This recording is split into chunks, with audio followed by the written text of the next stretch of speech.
Sen aýdýaňda biz şolara üns bermelilerleýän, üns bermelim rahatçylary. Bizden beter halk, biziň bizi dinläp oturan adamlar şolara üns bermeli. Şolong aýdýan tamahyllaryny dinläp, şolara ynanyp demokratik opozisiýanyň garşysyna çykmalylar.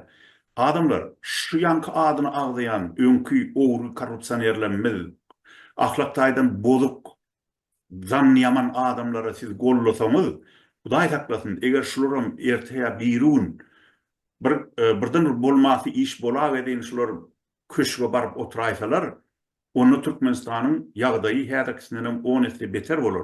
Bulan hyjwy adamlary gyrmak, ýok etmek, gırdyrmak häzir emine üns beren adamlar.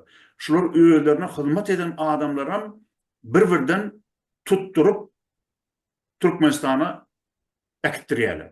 Onum ýene başga kişileň üstüne atýarlar.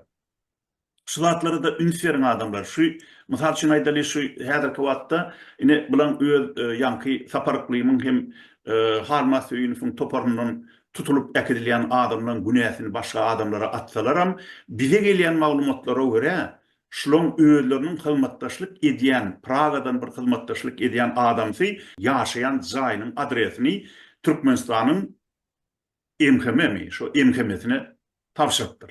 Hanny bulary gepletsen bolýan. Şonu misal üçin aýdaly demokratik opozisiýa adamlarynyň ýa bolmasa başga bir o dür sultanyň üstüne atjaklar, ýa bolmasa bir başga ýene de bir adamyň üstüne atjaklar. Emma hakykatda bilen öz alyp barýan hapa işleri bular gollayan adamlaryň başyna ýetdi.